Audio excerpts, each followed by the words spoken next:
메리 추석 좋은 아침입니다. 오늘 9월 21일 화요일 그리고 우리 민속 고유의 명절인 추석날 아침입니다.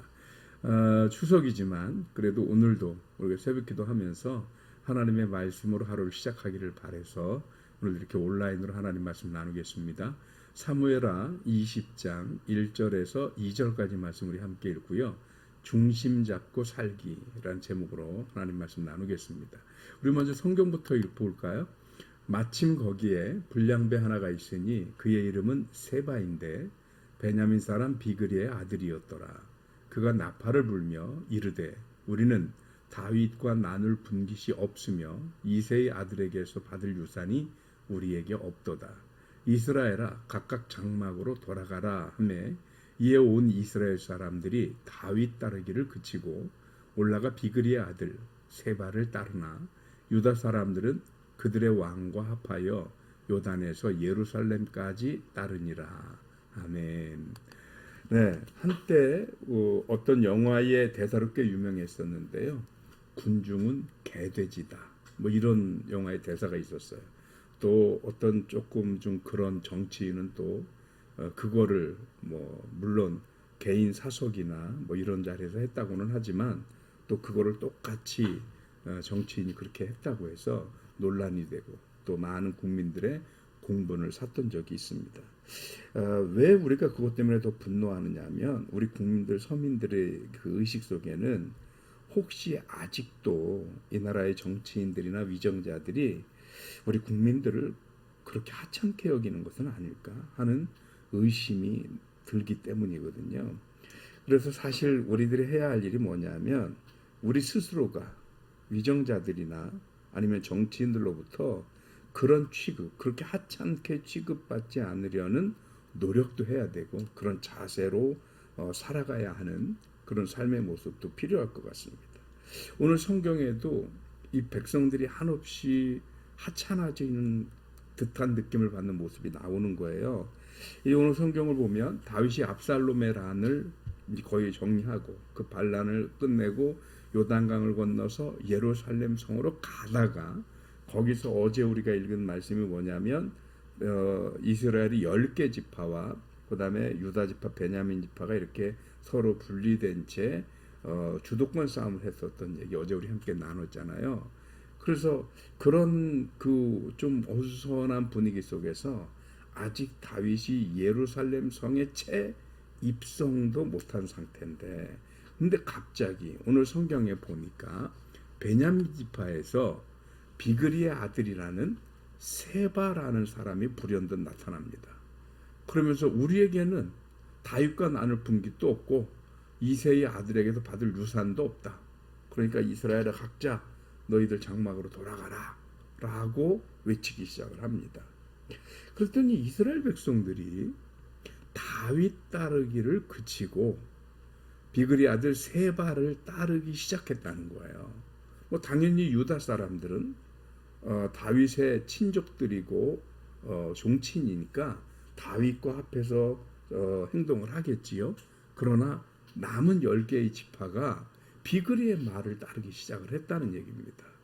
그러면서 참 이게 군중들이 너무 흔들리고 중심이 없고 이렇게 왔다 갔다 하니까 그러니까 누구 한 사람이 나와서 더군다나 오늘 여기 등장한 세바라고 하는 사람들을 성경은 뭐라고 표현하냐면 불량배라는 표현을 썼어요. 이 불량배라고 하는 이 말은 히브리어로 벨리야알이라는 단어를 쓰거든요. 벨리야알.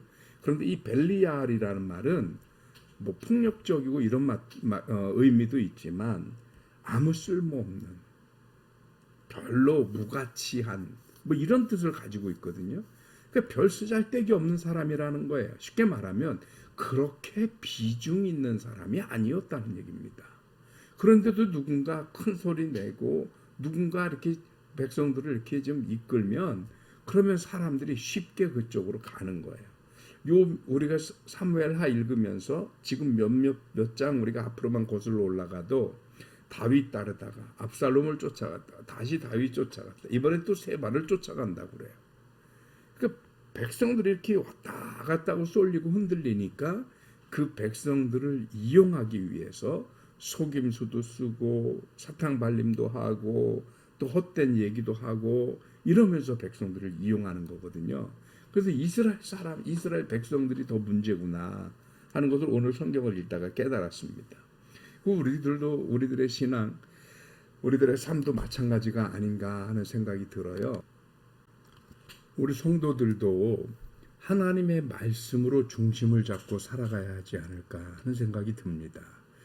더러는 종교 지도자들 가운데에서도 성도들을 굉장히 하찮게 취급하는 지도자들이 가끔 있어요.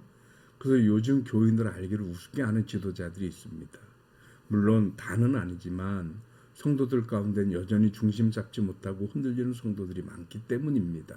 그래서 우리는 더더욱 하나님의 말씀 위에 우리 인생의 기준을 설정하고, 즉 하나님의 말씀이 척도가 되어서 우리의 삶의 기준이 되면 세상의 어떤 말들이 또는 어떤 그 종교 지도자 한 사람의 말이 우리의 삶을 또는 우리의 신앙을 흔들리게 하거나 왜곡되게 할 수는 없습니다.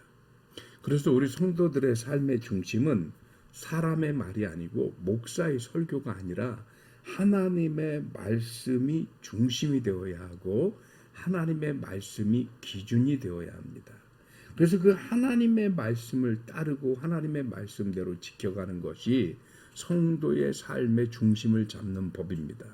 우리가 그 중심을 잡을 수만 있다고 한다면 신앙적인 것은 물론이거니와 세상에서도 위정자들이 우리들을 그렇게 우습게 여기거나 하찮게 여길 수 없을 만큼 우리는 우리들의 삶의 중심을 굳건히 지켜나갈 수 있습니다.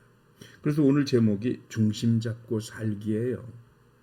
세상은 비록 우리를 한없이 두렵게 만들고 흔들리게 만들고 방황하게 하려고 할지 모릅니다. 그래도 우리는 하나님의 말씀을 기준 삼아서 그 말씀을 의지하고 그 말씀이 우리들의 삶의 중심이 되어서 더 이상 흔들리거나 유혹당하지 않고 우리의 삶의 자리를 지켜나가는 저와 여러분들이 되어주시기를 주님의 이름으로 축원합니다. 오늘 추석인데요. 행복한 추석 되시고요. 맛있는 거 많이 드시고 즐거운 날이시기를 바랍니다. 기도하겠습니다. 하나님 고맙습니다. 크신 은혜 허락하셔서 우리로 하여금 하나님 앞에 와 이렇게 또다시 예배하고 기도하면서 하루를 시작하게 하시니 고맙습니다.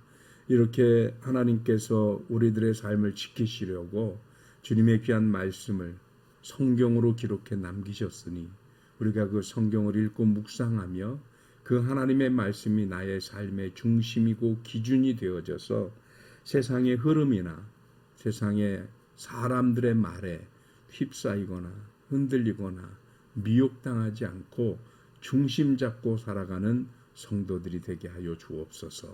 오늘도 믿음으로 승리하게 하시고 하나님 말씀 위에 서는 삶을 살 수 있도록 주님 축복해 주옵시고 추석을 맞이한 이 나라 이 땅의 모든 민족과 백성들에게 하나님의 크신 은혜와 축복을 허락하여 주옵소서. 감사하고 예수 그리스도 이름으로 기도하옵나이다. 아멘. 아멘. 새벽 예배 마쳤습니다. 내일 아침에 뵙겠습니다. 승리하십시오.